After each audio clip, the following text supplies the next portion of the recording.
welcome to Organic News here on Awake Radio. We are live. I want to thank you for those who tuned in last week for the wonderful talk at the bookstore, the Barnes & Noble, with the three authors who wrote the book, The Sliver of Light. I think it came over pretty good. The sound over there was really well. And so that's turned out to be a pretty good show. It's good to do some shows remotely because there's so many good things going on out there. And now, tonight, we have with us Dr. Irina Hockenjos and her husband, John Hockenjos, who I met last Wednesday when I went out to Huntington to do a Cablevision show with Chris DiMaggio, and they were guests on before me.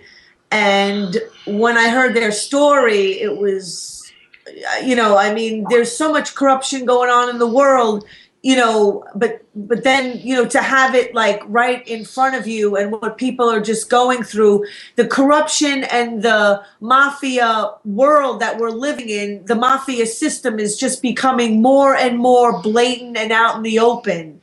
And so, there's a lot of information, and I want to, utilize the time, accordingly to get most of the pertinent information out. So, welcome, Irina and John, and just like really, as briefly and, sum it up, like what exactly has been happening to you since 2009?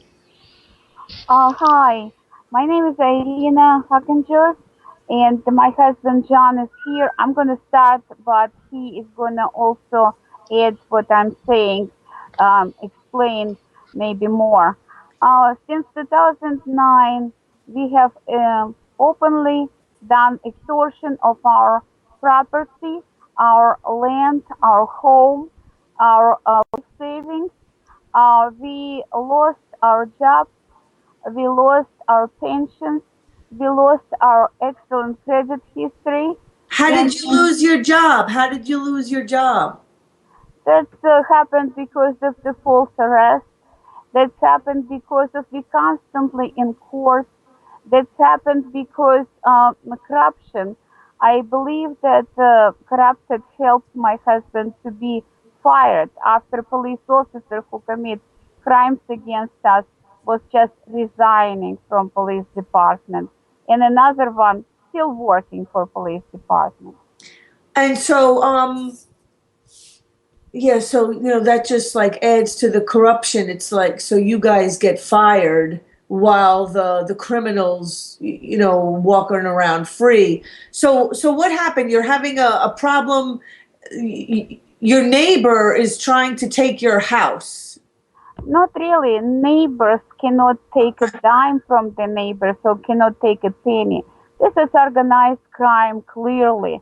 Very dangerous organized crime.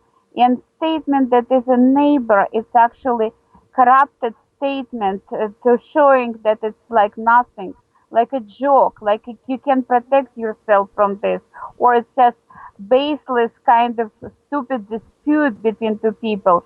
In reality, it's true extortion of everything you own. And after everything extorted, I guess you have no possibility to survive. And practically, if it's a chances that either you on a street dying from hunger and cold, either you're in jail, either you just falsely accused to be retarded and you're in psychiatric facility or something like that. You have no chance to survive.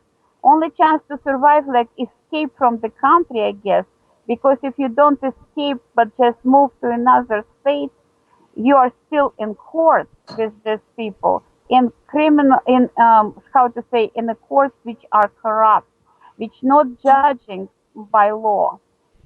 And so what happened? There's there's someone that is trying to take and throw you out of your house. Yes, we own house since 1997.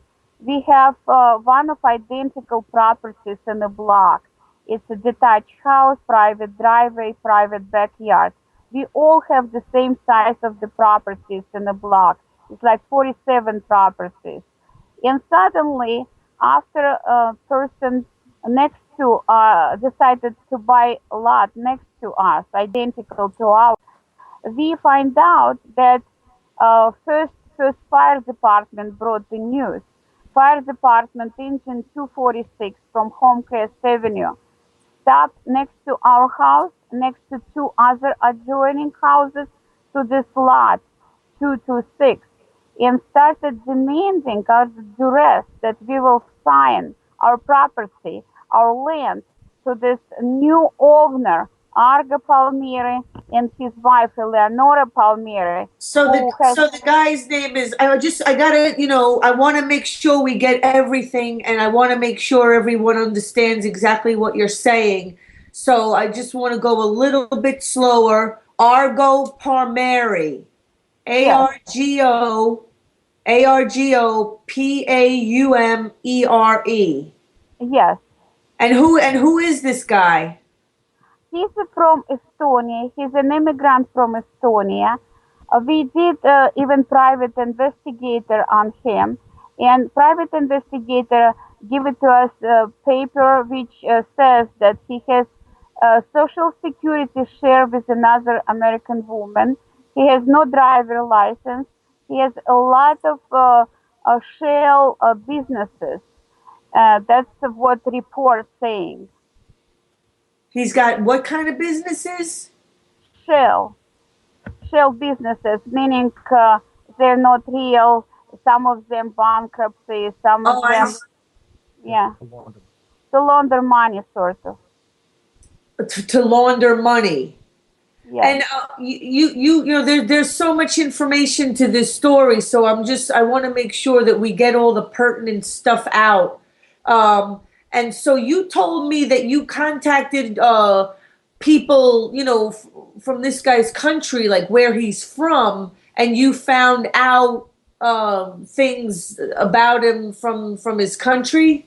yes. I called my relatives. I have some relatives in Estonia, in Tallinn, in capital of Estonia. They told me that this person, he did the same thing and paid the authorities. So you can commit any crime if you're paying to the authorities, they're covering you up. And your crime is not punished, never investigated. And he was complaining that it's too expensive over there. For what he did, it became too expensive. I guess he found land of opportunity in the United States. It's cheap here. So, I mean, if he's got all this money to pay the authorities, why doesn't he just give you the money, if he wants your house? I mean, instead of just trying to take your house. I mean, It, it's very expensive. In New York, as you know, property are very, very expensive. oh And yeah. he makes money. He doesn't look like making money other ways, except he is buying houses, fixing them by himself, all without any professionals like plumbers, electricians being included, with zoning violation, building codes violation, and flipping them on the market. We saw him advertising houses, but in order to get real profit, extortion of adjoining land, properties, houses would be very, very profitable. That's what we believe he's specializing, but he's not getting all the profits himself, looks like, because for all what he permitted to do, he got to pay most of the profits just to cover that up. So right. So you're saying he's involved, like that's that's his business is extortion of properties. Yes, illegal construction and extortion of property. And it usually involves violence. It involves intimidation. It involves fraud and falsifications. It involves defamation. Um, all of which we're victims of. It involves, in this case, a false arrest where I was facing 7 years in prison for attempted murder. Yeah, talk about that. That's what. When did that happen? Just give us a time. So this happened a little bit later in the game. Basically, my wife and I were coming home from shopping, grocery shopping, on February 5th of 2012, and that was Super Bowl Sunday. They there were people waiting for us at our home. Two police officers, two uniformed police officers, and this Argo Palmieri. And Argo Palmieri and the officers had basically seized part of our property. You know, they didn't allow us to park in our driveway, and told us to get out of the car, and we did. And they were just waiting. It was like an ambush. And there's a video of it that is from the New York Post. Yes. Yeah, I posted it a few times. If anyone wants to see it, it's on YouTube under man falsely arrested. I forget. So let me go back and look at the exact title. Yeah, Also, taxi cops have it too. I'm sorry. Taxi cops under John Hockenjos' name, Taxi Cops on YouTube. Wait, what cop? What kind of? Yeah, I got it. Toxic. Right. That's what it's under. Yeah. Sorry, my wonderful computer is that I have a Mac, and that rainbow beach ball is only right. It's under Toxic Cops on Toxic Cops.com on YouTube. NYPD officer lied and falsely arrested an innocent man is the title, and it's just under 7 minutes long, and there's no audio. Or, I mean, I don't know if there's another video that, you can't like really hear what's going on. And thank God, right? You had you had a camera, a security camera on your house, which if it wasn't for this security camera, you would have probably could potentially still be in jail. So what happened? Tell us. Well, I mean, in kind of a nutshell, they prevented us from using our property. We came there, we stopped, we came out of the car. The cops said that you tried to run them over and had you arrested on attempted murder, right? Yes, that's correct. It was a felony of reckless endangerment of the first degree, and it was numerous other either misdemeanors or other felonies. And Catherine, when I heard these counts in my arraignment, I almost fainted. I thought I was in another. I thought they had the wrong person. I didn't, because nothing like that happened. So I'm standing there listening to the DA read off all this stuff I did, that I tried to run them over at highway speed and tried to kill them. Basically, if they hadn't jumped out of the way, they would have died. Right. Like, what the hell is this? I mean, they didn't tell me my charges when they arrested me, and this was like 2 days after the incident, and I'm hearing these charges, and I'm like, what is this? I was in a state of shock. The judge was so angry. He said, I'm not, and not only that, he wasn't just angry because of the police officers, my trying to run over police officers. He was even more angry because there were 3 witnesses that said I did it. And who were the witnesses that said that you did it? The 2 uniform officers in Argo Palmieri. Oh, well, yeah, the criminals. I mean, yeah, and Everybody was in on it except me. Oh my God. And so without that camera, that security camera, so so what happened when you broke out with your camera? Well, Yeah, I mean, the thing is, there was someone had tampered with my video cameras, and I think they expected that they had extinguished the cameras. oh, so they knew the camera was there. Well, off. Yeah. Yes, but what's significant, Argo Palmieri on multiple occasions demanded all our cameras be removed. But he demanded on police department, on our precinct. He went there several times. Also, he demanded on the court. And even after false arrest, it was one more attempt. When police officers came again on our driveway after our case was dismissed with Argo Palmieri asked them in our presence, let's remove those cameras, which they did not participate. And also he asked if I'm going to be guilty of this. And they said, no, you're not going to be touched. You're nothing going to happen to you. So Catherine, I mean, this is just like, it's like so surreal. I mean, where does this guy get off? Where does he get the authority to say that he wants your cameras removed? He's actually put that in writing to a judge, and this judge is pretty serious about having them removed. So like, this is like, I mean, he's got to have all these people in his freaking pocket.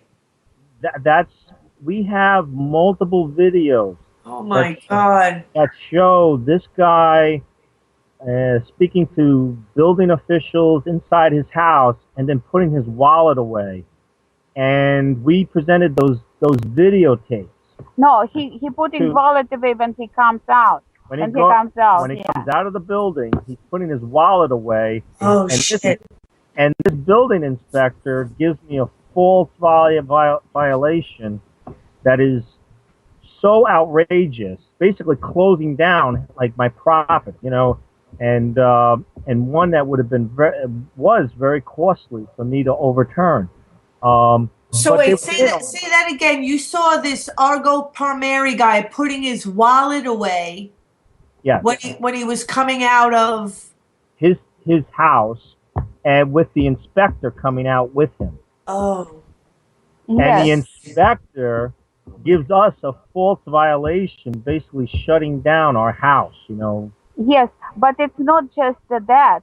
Argo Palmieri, to let's say it's new police officers on duty, not familiar that they have to help Argo Palmieri and permit him commit the crimes and cover him up and actually listen what he says to do. And what he does, he tells them, I have a telephone number. This is the paper. Call this number. So police officer runs to his car, rolls up his window, calling that number, and comes out of the car after calling completely new person. He does everything what Argo Palmieri says. And the same story in the court. Argo Palmieri starts calling somebody. So judge suddenly disappears. Judge stops the court saying, I have to go to the chambers. Goes to the chambers and comes out. Cannot rule, saying either I have to dismiss your case, either I have to give Argo Palmieri after a year and 8 months another time to find an attorney. So adjourn again on a contempt motion. And either I have to dismiss your case. I mean, after somebody is calling, and I wonder, those calls could be traced if law enforcement would not be corrupt, if that would not lead to high-level politicians within New York City, to Bloomberg's administration, those phone calls should have been traced. Who he is calling, who is behind, who is ordering police officers commit crimes, who is ordering judges to break the laws. Right. Okay, like we were talking, because there's so much information in your case, and So again, like the timeline, this started in 2009. And so neither one of you are employed or have any pensions. And so talk about like lawyers, like, what happened to your lawyer? Is there any lawyer that's trying to help you? Or you said before that lawyers don't help you, Irina. Yes. Or The problem is the lawyers, if they would not be corrupt, they can't help you because they understand it's a corruption. They don't want to be involved because they wanted to listen what judge tells them to do. So most lawyers which did something on our case, they disappear in the chambers with the judge without a record in 15 minutes and comes out. It's always decision against us and no record of it. What was discussed, what was said. But also those lawyers are extremely expensive. And what they're doing, most of the lawyers, what they did to us, they took like $10,000 retainer and then no filing, no court appearances, they disappear with your money, one after another, one Jesus. after another. And so how many lawyers have you had? We retained 11 attorneys. About eight of them just stole the money and gone. Holy moly. Like, can you name a couple of them? Let's just say some names. Yes, it's a very famous law firm, Malita, Davidoff, and Hatcher. They're lobbying for politicians. So Wait, say it again. Melita. Wait, we got to go a little bit. Davidoff, and Hatcher. Larry What's the Hatcher. second one? Dava, what? Dava, I can't. Davidoff. One firm. It's a three names on one firm. Right. Davidoff, Malito, and Hatcher. Hatcher, Larry Hatcher. Okay. HU. Yes. He practically what they did. They were serving Department of Buildings, and they bring the clients in a court to protect their property. And what they done to us, they suddenly, when they probably figure out who is involved, they told us that they don't accept the credit cards. Bring them a check. So they cashed the check for $7,500. Never filed anything in the court, never done anything. They wrote the letter, supposedly, never sent it. The Department of Building at that time was discussing our submission to disapprove construction to take over our property. They supposed to get involved. We pay them. They did not do nothing with the Department of Buildings. And then they supposed to come to the court and they should have filed. They didn't file nothing. And 3:30 p.m. before the court date, they told us they leaving the case. They sent faxed something to the judge, and he released them. And only later on, we learned that you can't do that. You have to file with the court. But when we came to the court, we were demanded by judge, unbelievable. We were demanded to find an attorney within an hour, when normally the people who are part of the lawsuits, if they lose the attorney, they're giving 60 days to find an attorney. In that case, it was demanded to find an attorney within an hour or case will be dismissed. Yeah, it's like a joke. Oh my God. So, oh my God. It's so, go ahead. If I could just say that after all that grief and after, taking our $7,500, they then sent us a bill for over $30,000. What happened? $30,000. They weren't on the case more than a month. And they had the audacity to send us a bill for $30,000. You didn't scare us. Yeah, nothing filed on our behalf. Not even once they made a court appearance. Nothing. You didn't pay the $30,000, I hope. Of No, course we not. didn't. We But didn't. you see, it's a tactic to intimidate My a God. client so they don't come back to them, because the risk is they'll Right. ask for that 30 and you lose and you owe them even more. Right, they turn it around. When you try to get what's rightfully yours, they try to turn it around and act like you owe them. Believe me, I know this Exactly. shit. Like, forget it. I know it's fucking psycho. I guess let's take a quick break. It's a half an hour point right here, and because again there is so much information. So and then we'll come back after lovely Paula plays us a good song. Okay, we're back to continue with this what is absolutely going to be the norm in this society, where blatant corruption is just not even hidden. I mean, almost like it sounds like they still try to act like they're doing their job or whatever, like they're trying, like, even though it's so blatantly obvious to you, John and Irina, because they're such psychos and they've been doing it for so long, they actually like think that they're covering it up when it's like so obvious. But like what you were just saying about once you get labeled, right, like once you get arrested, the public automatically thinks, oh right, you must have done something wrong. See, but that's the thinking that people need to turn around. Like, that's the thinking that people need to realize is not the case anymore, that we live, see, like, this is what I mean. This is what people can't get, that like, oh right, the cops aren't going to just arrest you, like if you haven't done something. Well, guess what, people? Yes, they will. That's what people need to realize. So, Right. yeah, finish saying what you were just saying about that. So the cops are, in society, the good guys. The guy that gets arrested is the bad guy, even though the cop was the bad guy and the criminal in this particular case. He made false charges under an oath, under a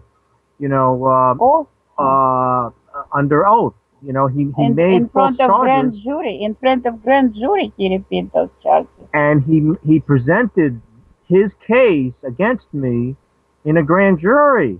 And Catherine, he didn't do all this without everybody else being in on it.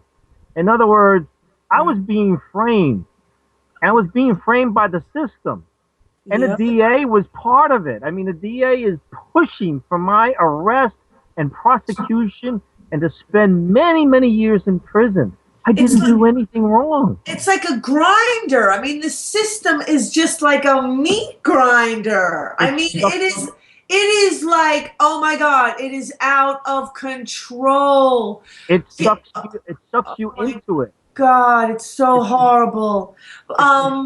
So wait, so now talk about this Diego Palacios. He's the cop who said that you tried to run him over in your driveway? Yes, he said in certain testimony that I was driving at 40 to 50 miles an hour in my driveway.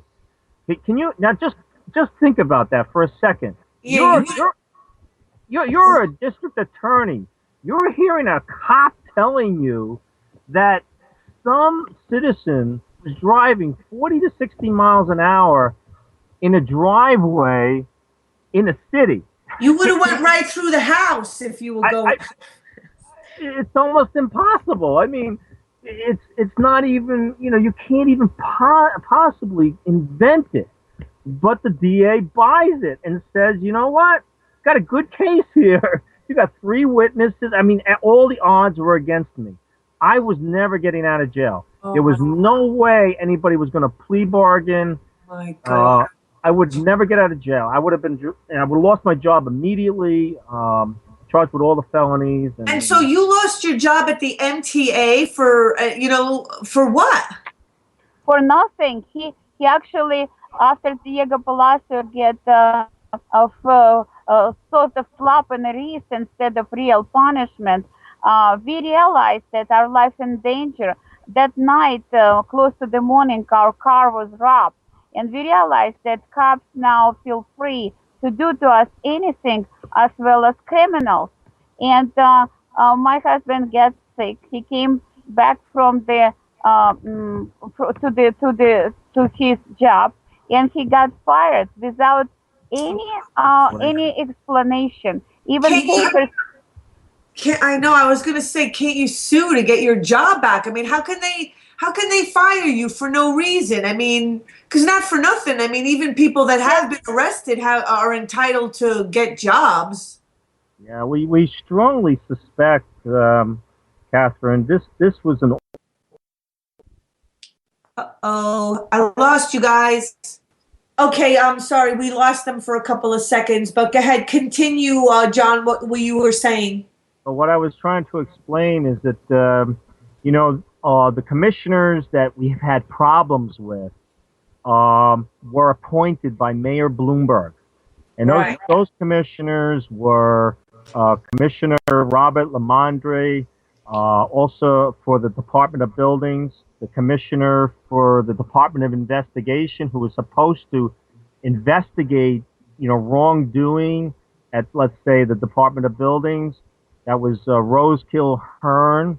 And then there's also the NYPD commissioner, Ray Kelly, Friend of Bloomberg. who is a friend of Bloomberg. All of these appointees, point back to Bloomberg. And the funny thing is, I work for the MTA, so that there are 4 members appointed by Bloomberg in the MTA board. And I honestly believe that there was an order sent down as a political favor to silence us and keep our mouths shut by firing me. There was just absolutely no reason for this type of firing, especially under the circumstances of my taking family medical leave, And how long were you working for the MTA, and what did you do for them? I worked there for 14 years, and prior to that, I worked for the Port Authority of New York and New Jersey for another 7 years. I worked a total of 20 years in the transportation industry, and they didn't give me any warning. They just simply, I came back to work, and they said, come into a room. They had 3 people waiting for me. Isn't it nice how loyal your job is? You're a loyal, good employee for over Yes. 20 Yes. years, and that's what you get. Yes. Who fired you? Well, this was Yes. well. Yes. Is it possible, Catherine? I will answer. The thing is, it's not just to make him silent. Once I lost, I wasn't working at that time because I was constantly meeting Department of Building inspectors who were harassing me, telling me that I have to give as a gift my driveway to the person he wants it. Also, that I will lose it in the court. He will take it. The judge will give it to him as a gift. So I assumed that firing John was clearly that we will have foreclosure because we wouldn't make mortgage payments. And that was clear as a whistle that one way or the other, if it's not a jail, will like bring to Argo Palmyra our property, because if we would be jailed in several days in the February 14th, we had a court date when Argo Palmyra demands our property from the court. So if it's not that way, then firing John. If it's not firing John, that some other ways exist through the corrupt judge to grant property to Palmyra, to title insurance company. Our title insurance company offered to us to sign stipulation stating that we agree, that Palmyra agree that we have our property, meaning that they controlling our property, rewriting our deed, which our deed comes with the land. Palmyra's names are not there. So that's one way or the other. And significant that title company, when we didn't sign that stipulation, they punish us. They took our title insurance from our property. It's unbelievable. Like we have to participate with the crime against us. But we were told by mortgage company that if we would have signed that stipulation, we would have lost mortgages, it would be foreclosure, and we would have lost the title insurance anyway for all other claims, not just Palmyra claim. No, So, but what was the name of the person that fired John? Howard Thurman. This would be the president of Metro North. It had to be approved by the president because I had made national news, and so it basically had to be cleared to the president. That president has since stepped down because of the horrible safety record at Metro North that basically led to the death of 4 or 5 people. What was his name? Do you know? Howard Permit. Howard who? Permit. How do you spell the last name? Permud.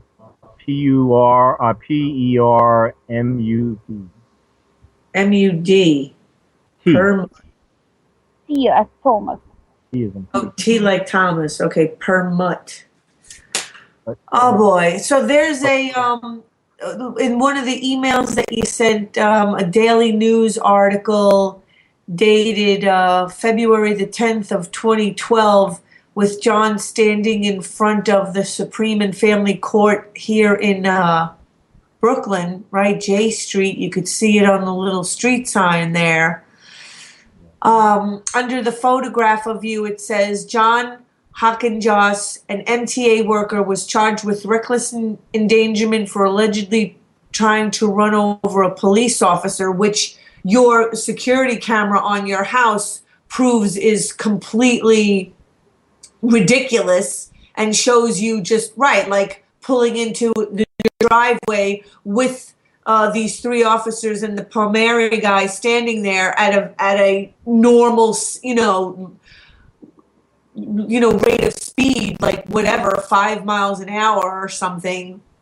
And so Correct. What happened to this Diego Palacios? He resigned from the NYPD, right? He was supposed to wasn't he supposed to get 20 years for falsely accusing you of trying to run them over? He was charged with, Catherine, he was charged with 4 felonies, or 2 felonies for offering a false instrument for filing, and another 2 felonies for falsifying business records, and then 3 misdemeanors, basically perjury, lying, everything you can imagine. And he was facing 20 years in prison. So rather, usually when a district attorney is evaluating a case, if the case is not strong, they enter into a plea deal. But my case was airtight. I had a video. My wife and I are witnesses. It's like these people, it's like they don't know how to function in they don't have like a no-brainer channel in their brain. Like all they have is confusion, complication, that's what drives me crazy. Like this system is so, effed up that it's like a mind, I can't curse, but mind warp, yeah. It's just like a total mind F word. And they keep it going because, your video, breaks their mind F word and they don't know how to live that way. So, the video is airtight. This is not a weak case. This is the most powerful case you could possibly have. There is no defense. Oh my for God. 3 people to lie about what I did. There is no question. It was a dated film. Right. And the film clearly shows the date that this happened, the time. Everything matches their reports. There was nothing weak about it. And yet this man, charged 20 years in jail, gets a sweetheart deal and skates on the basis of one night in jail. He just spends one night in jail. And here's the kicker. And The what was kicker the is, judge's name? Who was the judge? The judge. and that's another thing. The judge never questioned it. I mean, it was just like, What's his name? What's his name? we didn't have. Oh. I mean, I don't know the name off the top of my head. It was brand new judge. It was switching to another judge. Another one supposed to be retired, and it was another judge did it. But the significance is the plea guilty of Diego Palacio happened after he was indicted by grand jury. Normally, it never happened. The plea guilty could be in the beginning, not after he indicted. It's impossible. Well, I'm That's sorry. impossible. Can you say that again? Like, say it again. Like. Saying that after an indictment of a police officer for 20 years in prison, Right, it's impossible to go to a plea deal and plea with a guy that is 100% beyond a reasonable doubt guilty. This is not O.J. Simpson case. This is pure and simple, very simple. This man is guilty and belongs in jail for 20 years, not for one night. That's what we're saying. So in this article with you in the picture, it says, the defendant did drive a 4-door sedan at a high rate of speed into a driveway, causing the cop to jump out of the way to avoid being hit by the defendant's vehicle, according to the sworn criminal complaint. So that's what this cop said about you. Yes, that's correct. Which is false. And 100% false. But a night vision surveillance camera that captured the incident, which happened at the Hockenjos' Sheepshead Bay driveway, shows the car slowly pulls up near the officer, who does not move an inch. Still, the 55-year-old homeowner was cuffed, spent 3 nights in jail, and is now facing up to 7 years in prison for reckless endangerment. His wife, Irina, 51, was issued summons for disorderly conduct and claims she was punched by the cop off camera. In my 20 years of legal experience, I've never seen this crystal clear example of false arrest, says defense attorney Craig Newman. What happened to Craig Newman? Where did he go? Well, he defended my criminal case, and that's all that was the scope of his service. I mean, he did a good job. I mean, he helped me get this published in the New York Post and the New York Daily News. Okay, so there's one decent person in all this horror story. Apparently so, and he also helped me to bring the news nationwide. Oh. So is anybody helping you? Has there been any response? I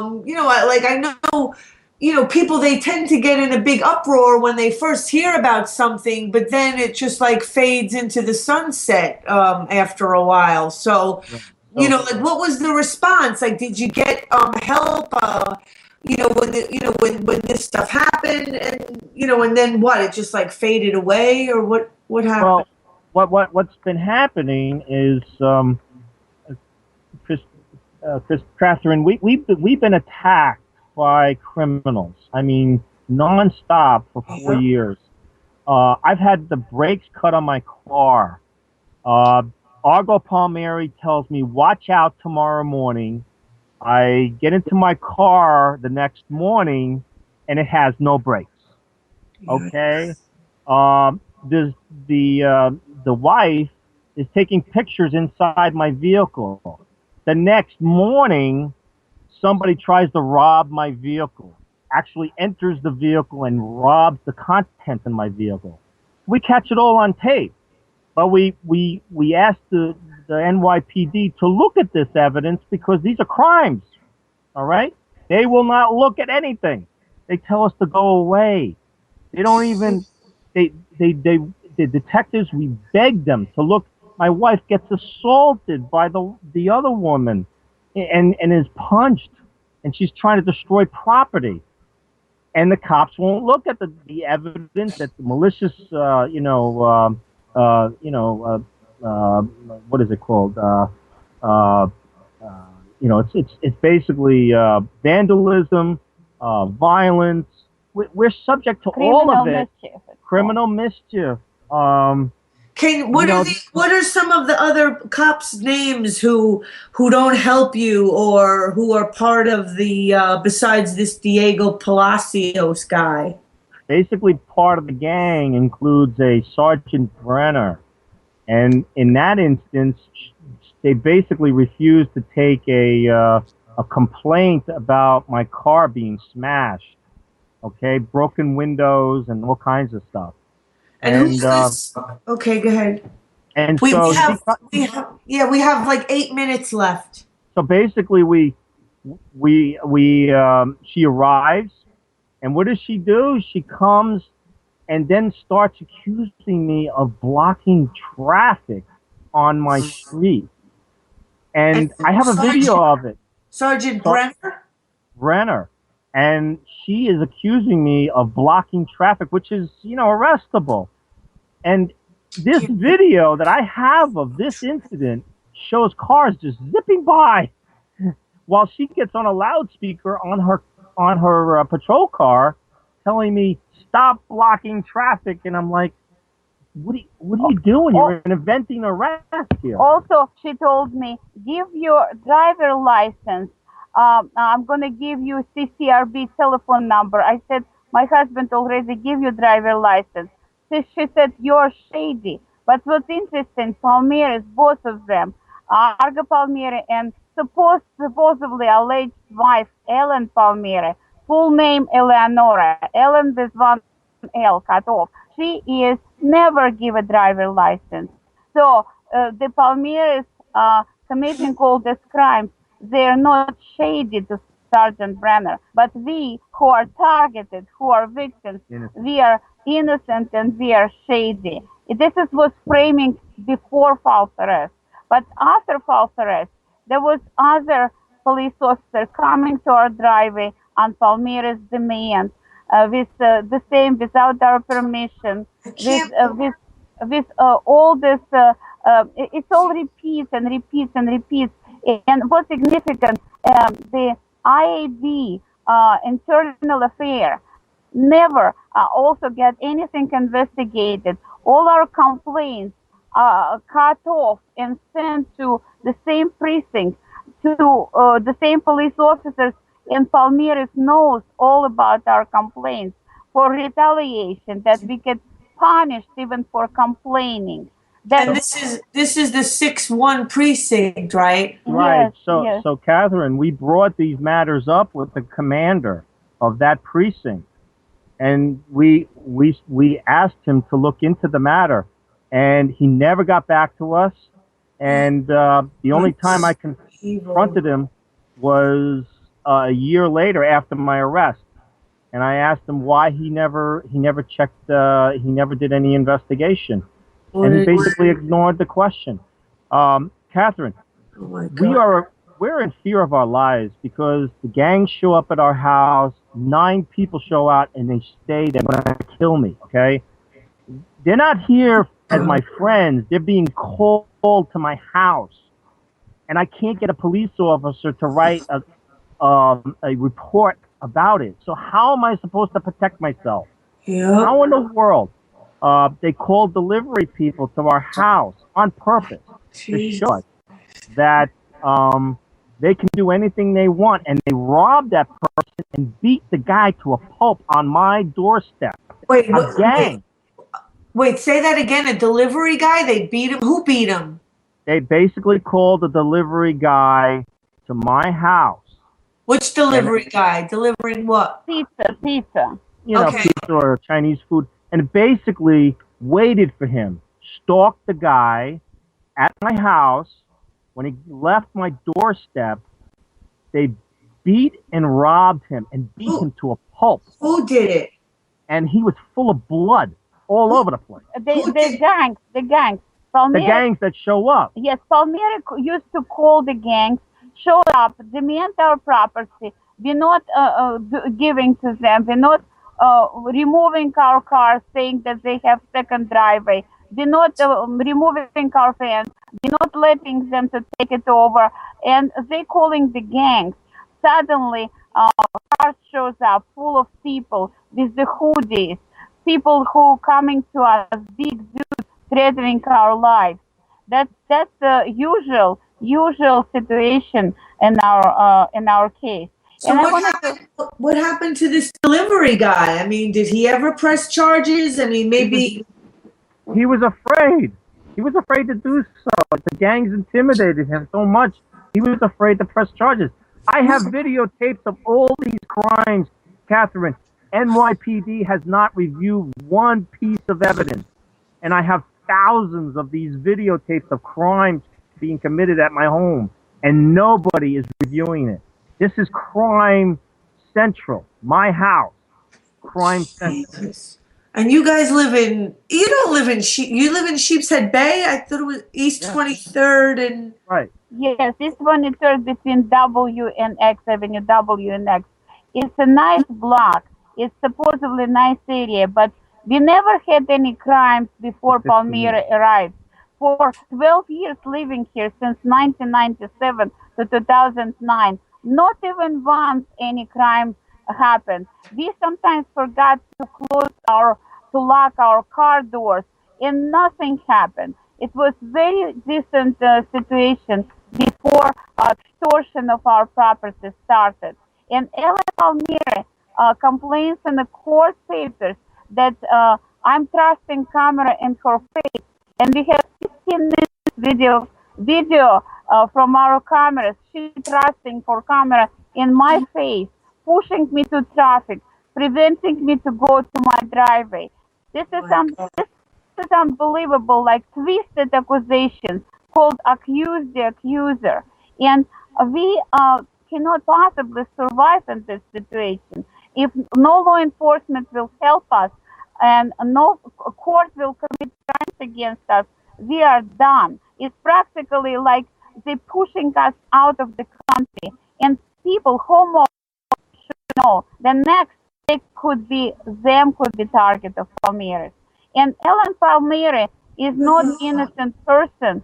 She is advertising herself as a dating services. I don't know. She's a wife supposedly, and since 2006 it says she's advertising herself for dating services. I mean, I don't know who is behind it, but obviously ADA Richard Farrell recognized Ellen Palmyra on the picture and started stop all investigation when we came to him prior to false arrest, year prior to false arrest.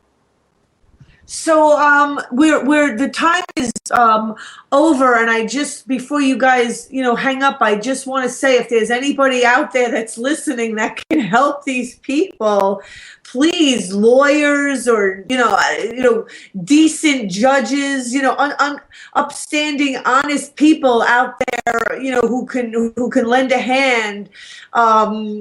How would people get in touch with you? Is there maybe an email that they can reach you at? Yes, I have an email, Irina, IRINAH 98 at yahoo.com. But suddenly Yahoo started like putting errors on my email. It's last a couple of days and that cannot be opened. It's something strange. Okay. Yeah, and there was a weird thing with your phone too. But I'm just going to say your email address again. And it's Irina, IRINA, and then an H for Hockenjos, and 9998 at yahoo.com. Oh, so it's Irina H98 at Yahoo. Yes. Okay, so I'll be in touch with you guys again. We'll do an update, in a few weeks, and pray to God that, that people respond and can offer some help. This is going on in Brooklyn, New York since 2009. Catherine, this is a RICO. This is a racketeering, influence, corruption organization. That's what we're facing. A very serious crime, federal crime. That's what we're facing. Absolutely. Thank you so much, and I wish you all the best. Thank you so much, Cass. Okay, so recovering from that wonderful story that we just heard about what it's definitely just going to get worse if people don't start to stand up. And I mean, we can't let that become the norm, but it will if we allow it.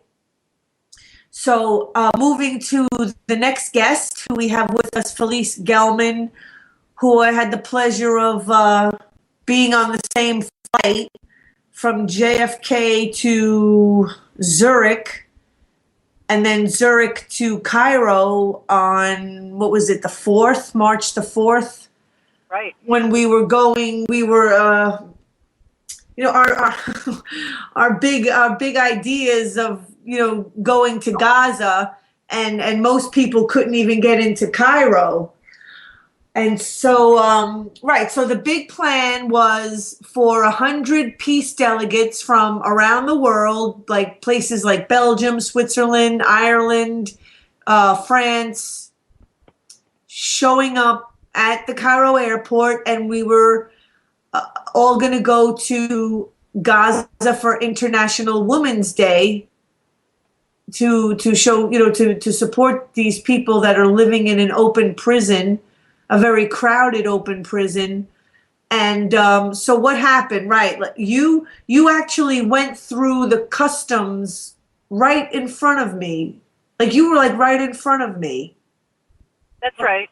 That's right. And right. And then I came through, and I just thought that I would, like, you know, just meet up with you, and then we would be on our way. And then the next thing I know, you're being like asked to go over to the side somewhere. And Right. Yeah. I guess they had second thoughts. so I was with Kate, the intern from Code Pink, and then I believe Packy Wheeland also ended up with us at the airport while we were waiting for you. And so what happened? What happened to you when you went, you know, after you went through the customs? Okay. Well, after I went through the immigration control, I guess I made the mistake of waiting for you, and Oh yes. that meant that someone from who was a higher ranking person, I guess, than the guy in the immigration control, came over to me and asked for my passport, and told me that I had to go back through immigration control and sit over on the side and wait for whatever. I wasn't told for what. And then after I waited for about half an hour, someone came over and took me into the police station, which was full of both police and women who had been stopped on their way into trying to get into Egypt, on their way to Gaza.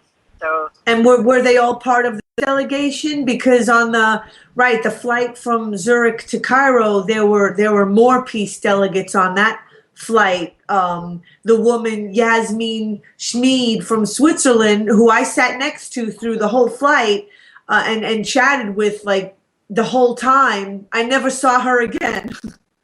right. No, she was part of our unlucky group, so that the inhabitants of the police station were a lot of police, maybe 12 women who were part of the peace delegation, and about 1,000 cockroaches. Oh God!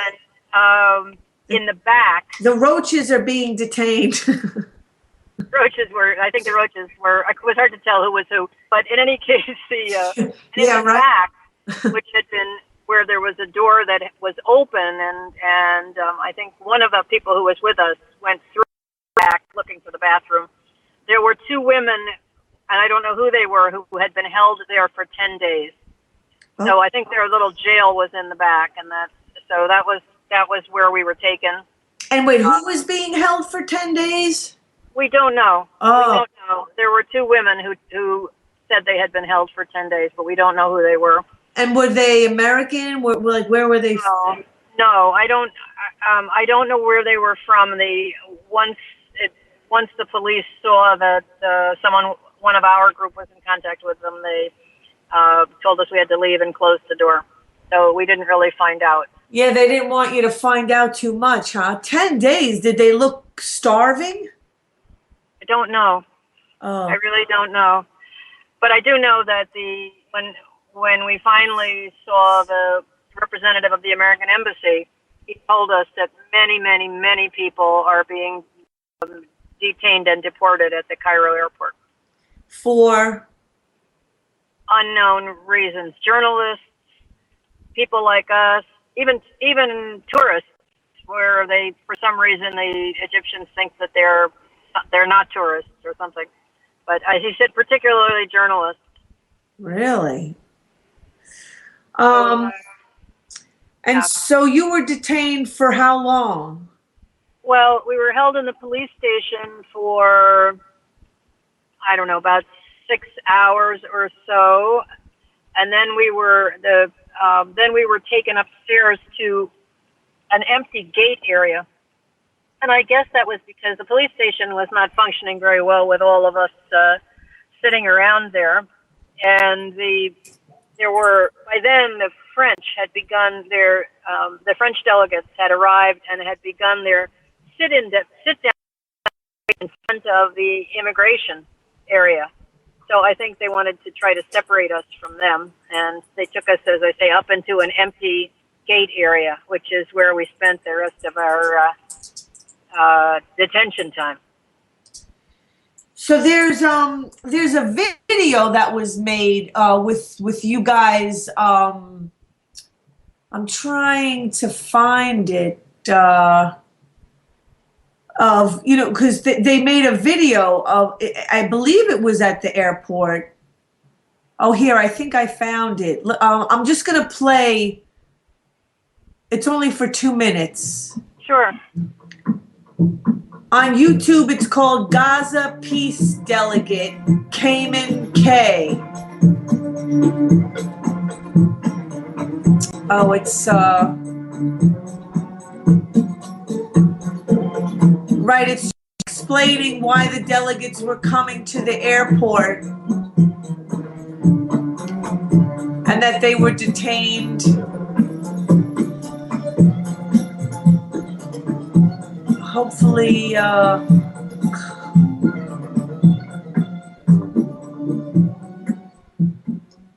name's Cayman, and I'm 20. I was the youngest delegate from the U.S. delegation. So I was very excited to go. I mean, working from the U.S., you can feel, you can't quite feel, but you can imagine what these women are going through. And the opportunity that we had to meet with them and to see them was amazing. And it breaks my heart that in some ways it feels like we abandoned them. I know it wasn't our fault, but we weren't able to get through. We were detained in Egypt for over 22 hours. It was harrowing, it was scary for us, but it only made us think what the Palestinian women must go through. And it breaks my heart that they can't even have us as visitors. We can't even come to relieve them. We can't even show them our friendship in that way, and it breaks my heart. And it makes me want to go even more. It makes me determined that one day I will make it back. One day I will show them my solidarity with them. In the meantime, it'll have to be from the States. But we must all continue to do something. The fight isn't over, and we must bear witness and speak the truth. And that's how we will fight back. And in the end, we'll prevail. And okay, I'm just pausing that one. I'm trying to find the one that you're in, Felice. There's one that I know that you're in. Is it the one that says Gaza Peace Delegation detained and deported but not defeated, right? I think so. Okay, let me try. They're by, yeah. Crystal Zivan. Oh, Ziva. Just returned from an attempt by 100 women to enter Gaza in solidarity with the women and children of Gaza. Before we left, we went to the AIPAC conference in Washington, D.C. to protest Israel's blockade and brutal treatment of the people. I was there with my friend Paki Weiland and Medea Benjamin from Code Pink, who had organized the U.S. contingent of this 100-woman delegation. Medea left that night for Cairo and then to go into Gaza. She was stopped at the Cairo airport and was brutally beaten. They deported her and with no real reason given. As soon as I got the passport control, I was immediately turned around, told me it would be a few minutes that I'd have to wait. And it wasn't a few minutes, it was 22 hours. I was detained along with 30 other French women. And when the French women couldn't get through, some of them, the rest of them didn't even try. They all stood in solidarity. We sat on the floor, we sang songs, we did chants, we waved flags, clapping, everything, dancing. It's not where we wanted to be, but we made it what we wanted it to be. And I hope that our message gets out, that this is about the women of Gaza. It is not about our experience, but it is our attempt to bring attention to their suffering. It's over 6 minutes long, this video, so I don't want it to take up like too much of the time. But have you been to Gaza before, Felice? Yes, I've been to Gaza twice, both times in 2009. I went to Gaza in March of 2009, which was just a month and maybe 5 weeks after the end of Operation Cast Lead. And explain what that is, the Operation Cast Lead. Operation Cast Lead was a massive air and land invasion of Gaza. 1,300 Palestinians were killed. Thousands and thousands of homes were destroyed. Most of the significant businesses in Gaza were destroyed, and a number of schools had their facilities destroyed. And and who's doing it? This was all done by the Israeli army. And what is their justification? I'm just, it's confusing. Like, how do they justify doing all that? Like, Operation Cast Lead, that's what, like under the guise of some BS? Well, I think that, let me put it this way. Gaza, I'll try to make this as short, but to the point. Gaza has been under siege since June of 2006, which was when, in a democratic election, Hamas won and was elected as the government of Gaza. The response of that by the world was to refuse to recognize Hamas and to permit the Israelis to impose a siege on Gaza. So they closed the borders and have patrolled Gaza by sea. The Gazans have tried various methods of resistance. They're basically, as you said, in an open-air prison. Some of that resistance has included firing homemade rockets into Israel. In June or July of 2008, the Israelis and Hamas reached a ceasefire, and the terms of the ceasefire were that neither would be shooting at the other, and that the siege would be lifted. So the siege was not lifted, and the Israeli army continued to invade Gaza through incursions. They would bring tanks across the border and dig up fields and so forth.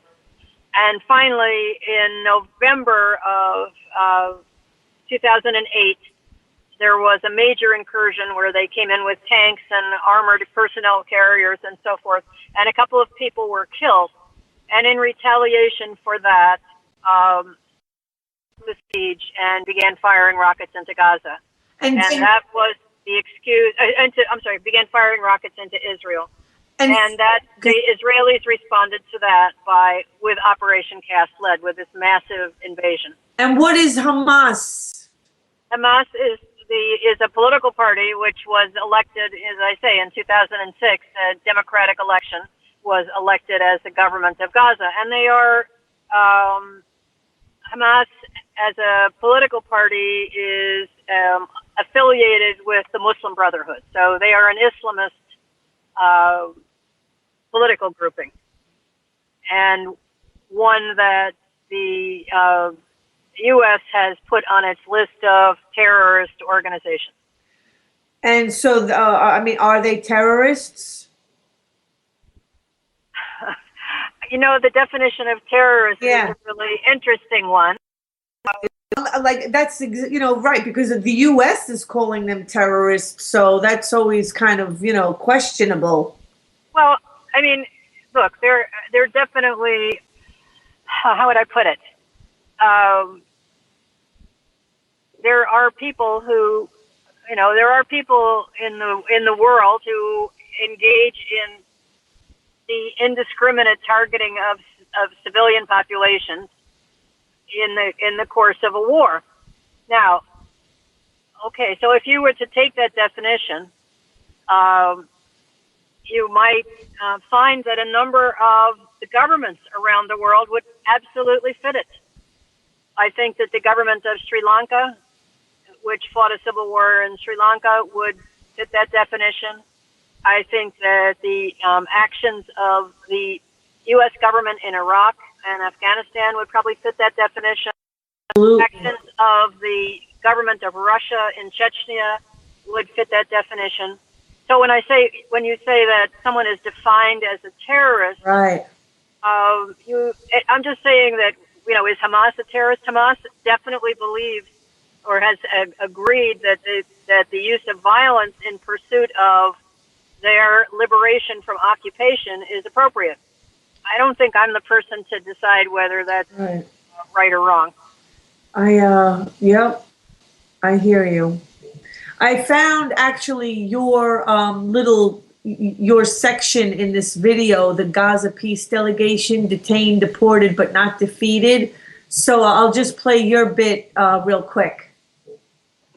Her first school day. It seems so wrong that women in Gaza cannot speak in their own voice to people around the world. From every opportunity to express their own situation. Meanwhile, the great powers that connive in this really wicked policy of the siege are constantly quoted in the newspapers and in the media expressing their point of view. The women of Gaza, the Egyptian state has tried to silence them by preventing people like us from visiting with them and standing with them and conveying what they have to say to the rest of the world. And it's really time for more and more people to say, this is enough. We have to question these policies and listen to, and we have to hear from actual people who are not just chess pieces on a board, but who are real people who live real lives and have the right to their own rights and have human rights. So, what's going on over there is just, pretty outrageous. And then lately, they just sentenced 500 and some odd Egyptian activists to death. Well, yeah. What? Can I take that in part? Oh, sure. Let's maybe just to talk about Gaza first. Yes. Because you were asking me about Hamas, and I don't feel that. Look, I'm not a supporter of Hamas. I'm not a. How would I say it? I don't feel I don't have to take a view on them. Right. I was really interested in the situation of the people. Right. So people in Gaza, what what political party they belong to. And by the way, I wouldn't say that most of them belong to Hamas, has little to do with the situation they face. I mean, it would be as if you said, what, you're a Republican in the United States? Well, then you deserve to be deprived of your livelihood, your homes, your right to travel, your right to study, the right to create any future for your children because you belong to the wrong political party. Right. I'm interested in the situation of the people in Gaza. There are 1.7 million people who are being treated as pawns in a chess game between governments.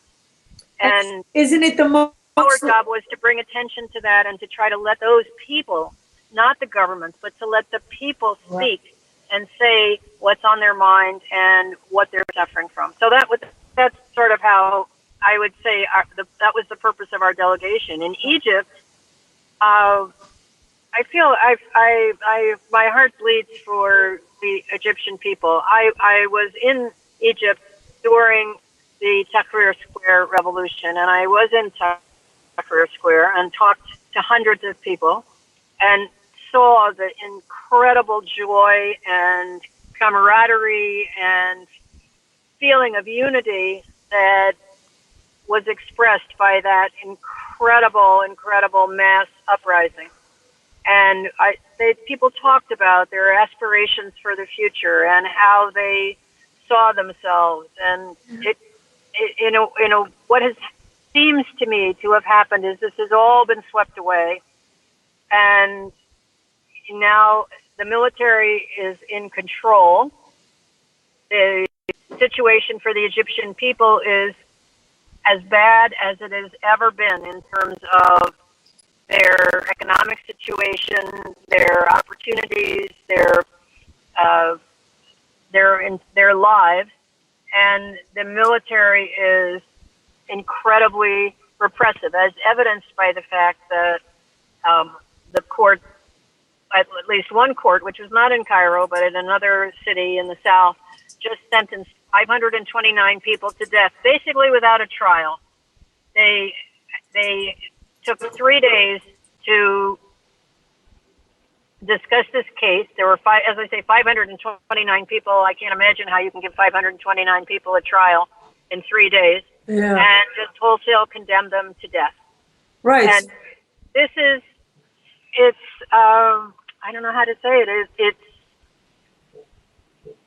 It's such a sad and terrible reversal of everything people fought for. I think that's really just what I would say. And I feel like the Egyptian military has been nourished, I guess you might say, by being the second largest recipient of U.S. military aid for about 30 years. And that aid is basically because they signed a peace treaty with Israel, and they are paid that money to observe the peace treaty with Israel. The consequence of that is that the U.S. has created a Frankenstein monster, a huge army, the largest army in the Middle East, with immense economic power. The military is estimated to control between a quarter and half of the Egyptian economy. So that could basically pretty much just like sum it up, is the fact that, the more they get fed with money, the more they just grow. And the more it grows, the more it's just gonna, stomp all over who's ever like standing next to it, I mean, it's just literally kind of it's like that simple. It's right. It almost just comes down to the fact, like, it's not even that anybody's like wrong. I mean, like, these poor people in Palestine, they're not doing like anything wrong. That, of course, I mean, like, that's like the common theme these days, that nobody's doing anything wrong. It's like, it's almost, the people that don't do anything wrong, they just get crushed because, right, like, someone, you just said the United States is basically feeding them this fake money that they just create out of thin air. And so they just grow to this, complete, obese, slobbering size that they just basically just start crushing and bullying. Yeah, like it's like they are like they're making like a big blob, like a Frankenstein, blob. So, one of the things that I think that to say it. One of the things that we observed while we were being detained, and this is just a question of watching what was going on around us we had border police, secret police, military, all involved in the very difficult 10 women in a closed gate of an airplane, of an airport. But in any case, but just observing what went on around us, I saw a huge contrast from my previous experiences in Egypt, where I have dealt with, on my first and second trips to Gaza, particularly my second trip to Gaza, I had an encounter with the secret police. I dealt with the military and police in order to get into Gaza, and I dealt with the foreign ministry. And what was, at that time, yes, it was a bit of a certainly was a police state, but there was a government, and you could negotiate. You could negotiate with the government, and the government would negotiate with the police, and you could get something done. This time, It was clear there is no government left.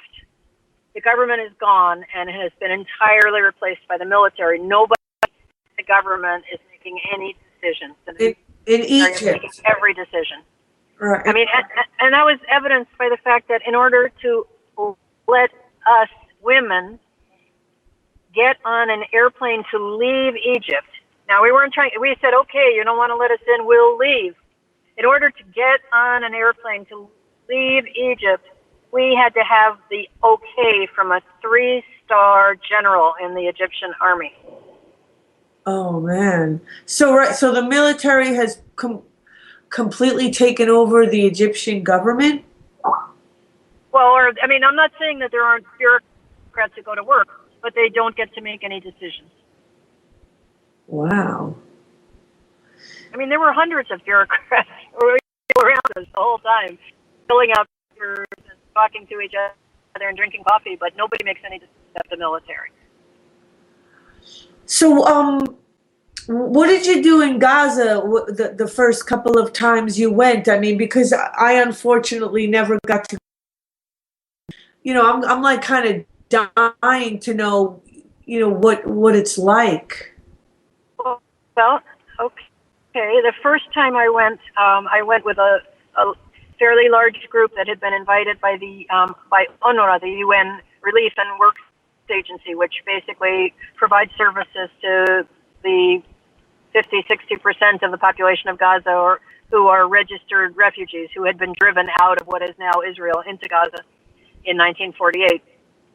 So I met then with some of the larger organizations like the Palestine Center for Human Rights and the Gaza Mental Health Project, so forth. And I also saw the incredible destruction of Operation Cast Lead. I mean, you could not, if you looked at pictures of World War II, that's what Gaza looked like, with one difference, which is the bullets had all been fired in one direction.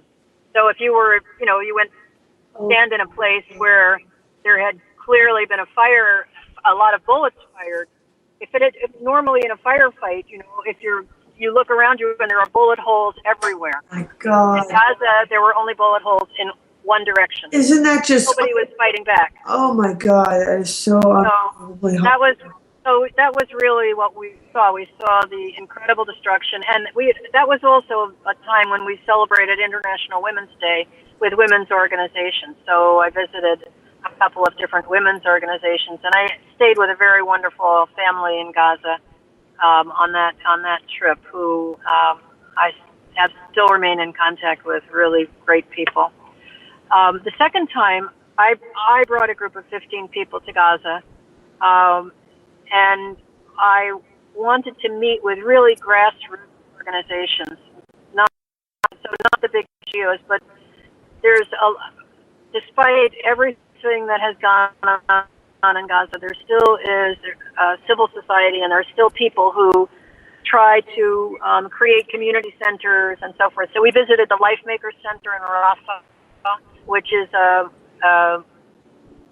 little grassroots organization run on a shoestring. It doesn't have any international funding, that teaches children English and math in an after-school program. It serves about 150 children. We visited the Culture and Free Thought Association in Khan Yunis, which is an amazing women's center, and that has mostly been supported by people in Europe, but it's just an incredible thing. And then we spent a lot of time meeting with individuals, people who had suffered from the Israeli invasion. I mean, we went and visited with a family whose house had been hit with a white phosphorus bomb. The house had been burned out, and this is the Abu Halima family, and I think 5 people in the family had burned to death in this attack. And then there were other people who, including a 4-year-old girl with untreated white phosphorus burn. And I mean, one of the best things that came out of the trip was that we were able to put her in touch with an organization in the U.S. that brought her here and got her treated. Like a different child. But I mean, you can't believe. Oh my God. 5 months after this attack, to see people with completely untreated. God. And how long did you stay there in Gaza altogether? Like in like in both of your visits? Not as long as I would have liked to. I think overall I was there about a total of 10 days. Oh, yeah, 10. So, do you think that the peace delegation are planning to go back? Like, are they going to make another attempt in like the future at any point? I think that it's very difficult I think it's going to be very, very difficult for a delegation of any size to get into Gaza at this point. The Israelis are not, they control one border, and they're not going to allow a group like ours to go through Israel to Gaza. And I think the Egyptians have made it pretty clear that they don't welcome a delegation like this. I mean, it would be very easy for them. We had to try to coordinate with them in advance and give them our names and information and tell them what we wanted to do and try to get approval from the foreign ministry. It would have been very, very easy for them to have notified us that we are not going to allow you to go to Gaza. Right. Instead, they chose to let us all come to Cairo, arrest us, hold us without food and water, for an extended period of time, and create a lot of angst, I think, for our families. I don't think that I just don't think that it doesn't appear to be a way of going to Gaza that's going to bear fruit. So when we were there, the border was closed, and they did open it at some point while we were there. Just like a couple of days actually before my scheduled flight, before most people scheduled flight to leave. And again, they still said that we wouldn't be able to go because of the security in the Sinai, like not being it's not safe. And I was still like a little bit disappointed. I mean, I understand that's probably accurate. And the Sinai is between like Cairo and Rafah, the border that goes to Gaza. And, again, just to share a bit of, what happened to us. I mean, like, right, so we got into Cairo, but, that's as far as we got. We had meetings at the hotel in Cairo with the French, like I met, like, a bunch of really wonderful, people from France, women. And, there was one man there, Nicholas from France, who was part of the delegation. And so we basically had meetings, and we went to the French embassy, trying to find out what happened, and how to let in, how to help to get in those yourself and the others that were detained and deported. And they talk about people being blacklisted, but of course it just they just make it up. They just right. That's the way it goes. I mean, it's like because they said so is basically the answer. And it's unfortunate that I mean, the show that I had on before you got on is just ridiculous. I mean, the corruption that is just so blatant these days and it's just going to get more and more out of control. And, people, I mean, the more people, don't step up, that's what it's going to just be used against them. I mean, sometimes like I even just get sick of hearing myself say it. And so like, what do you see happening then, Felice? And what are you going to do? I mean, if you don't ever try to go to Gaza, like, how do you plan on bringing attention to this? Yeah. Well, a couple of things. I mean, first of all, I'll just give a little pitch. I have worked on a film with a filmmaker from Gaza about Gaza and its situation called "Where Should the Birds Fly?" What? And we have put it into, it's been in film festivals, it's won some prizes, and we're touring with it and trying to get as many people to see it as possible. And it's a great film, a very strong film. It's the first time that a filmmaker from Gaza has been able to make a full-length, professionally made documentary about their lives in Gaza. And as I say, I believe very strongly that if people can tell their own story, there's nothing more powerful. So we are going to tour with that film in Europe. We've been touring with it in the United States. And people can just look at what we're doing by going to the website, whereshouldthebirdsfly.org. So that's one thing that I'm doing. Another thing that I think is incredibly important is we have profoundly changed the dialogue in the United States about what's going on between Israel and Palestine over the last 10 years. I know that the situation in Palestine has gotten worse and worse, but the way in which the American people see it has been changed and needs to be changed even more, because the politicians will be the last to respond to this.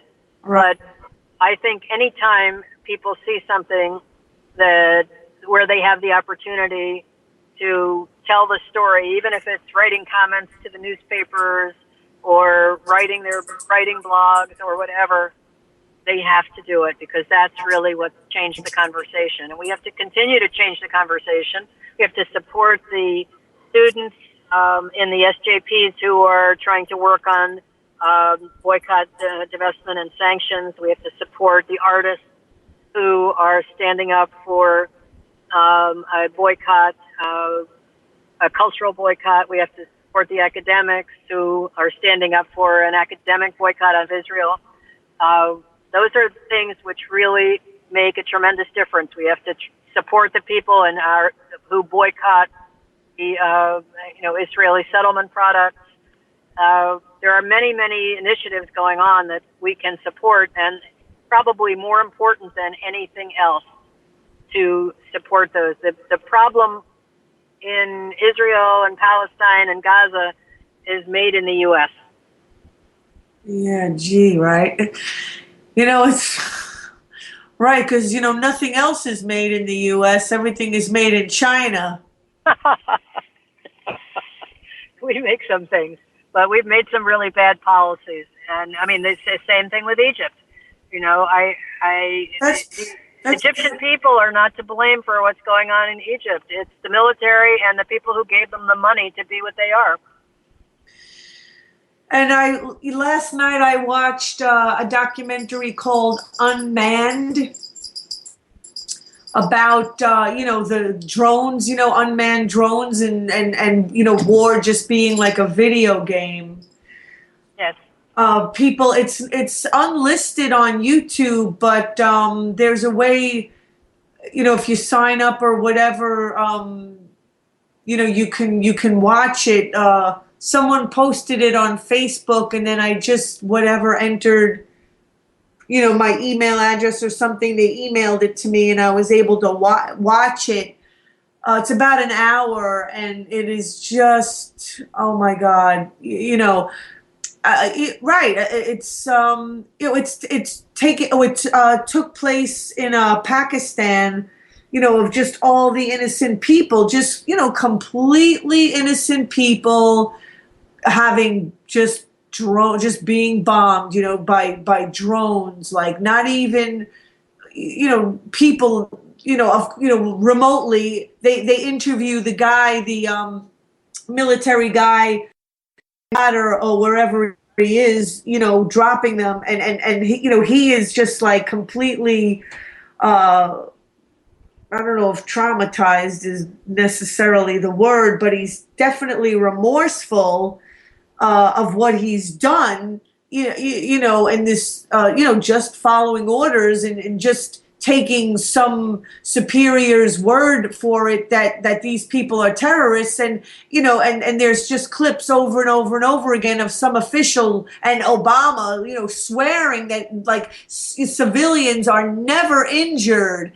and they're just out and out like just freaking lying, when that's like 98% of the people that get killed by the drones are women and children, of course men too, and it's just despicable. It's just, we live in a really sick world. I mean, and I mean, other than just doing this, having you on, I mean, people are afraid. Like, what do you say to people that are afraid to speak out, afraid to call a spade, and to point fingers at the people who need to have the fingers pointed at them, even if it is the U.S. government and Obama? Well, we have some amazing examples of bravery.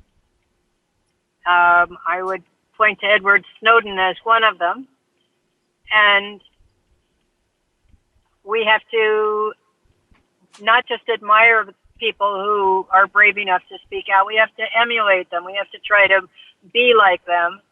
And absolutely, I think that as the more people do this, the harder it is to repress them. And that's really what it's all about.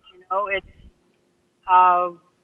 and we do and can win victories, and we can see them, and we should celebrate them, because we have been won victories. And I think that's the thing that keeps us going. So I'm trying to think. We still have just over 5 more minutes to of the show.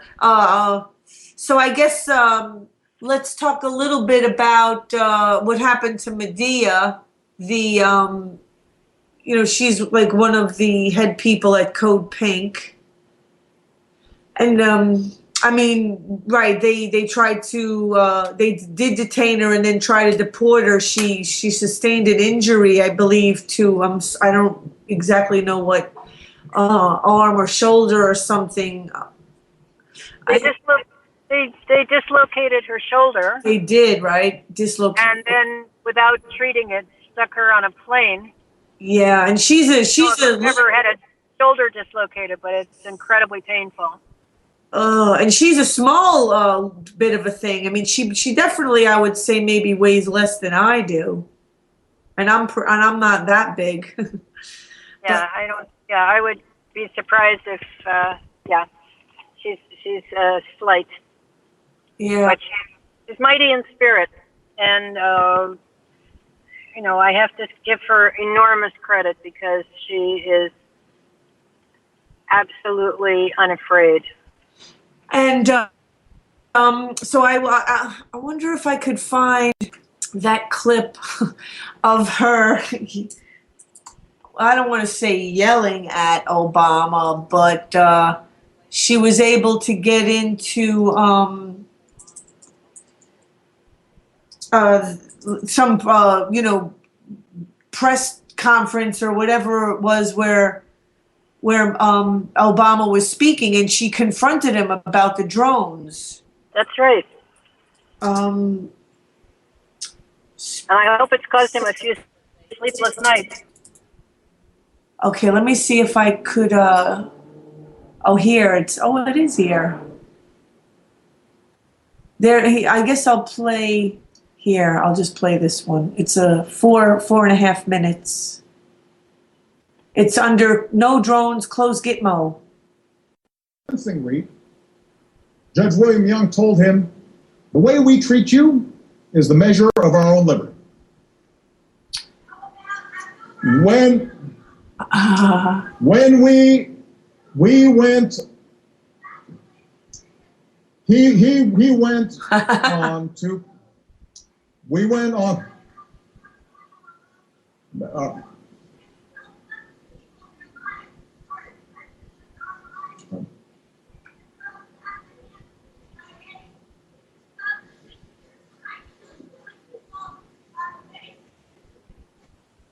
We're addressing that, man.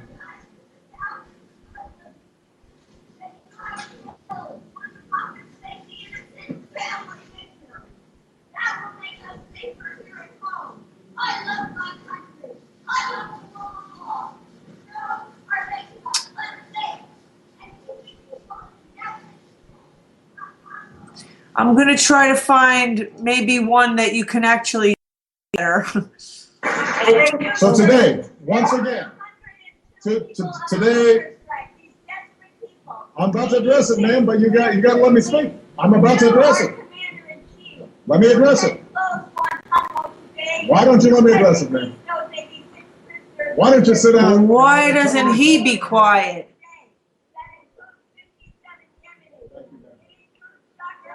Thank you. Thank you. Ma'am, thank you. You should let me finish my sentence. We will transfer detainees who have been cleared to go to other countries. Where appropriate, we will bring terrorists to justice. Now, ma'am, let me finish. Like, he should let her speak. Let me finish, ma'am. He does enough talking. This is part of free speech, is you being able to speak, but also you listening. Give me a break. That guy just does a lot of blabbering. Is worth paying attention to. Obviously, I do not agree with much of what she said. And obviously she wasn't listening to me in much of what I said. But these are tough issues. Okay, so that was shorter, but at least you could hear that one a little bit better. What's your feeling on that, Felice? My feeling on that? Well, how would I put it? First of all, I think it's fantastic to confront the people in power with the microphones actually try to draw attention to the real issue, because so much, 99% of our political discourse does not actually address the real issues. And so Medea really has tried to force some effort to address the real issues. And I just give her enormous credit for that. And I give anybody who does that enormous credit. That's why I said Edward Snowden is incredibly brave and bold, because he actually has forced a discussion of the real issues, which is the creation of the deep state, the creation of a surveillance culture, the idea that you could, drawing attention to the fact that you can't actually pretend to have a democracy when the people in power are in complete control and knowledge of every single, and can suppress every single sign of opposition to them.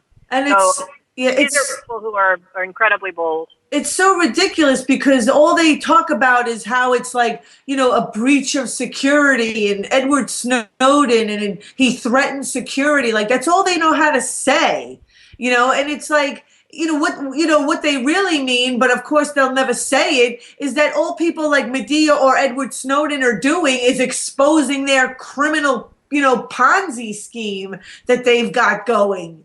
I mean, that's all that, I mean, with everything, being classified and a security breach and all of this stuff, I mean, like, the American people, we are entitled to know this stuff. I mean, they can't be keeping things secret from us. It's insane, like, how far they reach this, security. It's a threat to national security. Is a threat to national security. Like, he's a threat to exposing them as the blatant criminals that they are. I mean, they should give this guy like a medal, and instead they give him 35 years. Well, I wouldn't expect them to give him a medal, because if they did, we would be confronting the actual crimes that have taken place. But I think that we all can refuse to be silenced. Thank you, Felice. We're out of time, and I hope we get to Gaza someday. Thank you. I hope so too. And that's it. It's due to the time change, we were a little bit later than we normally are, but it's going to go back to its regular time, I think, next week, when Europe changes their clocks. So thank you for tuning in, and be the resistance.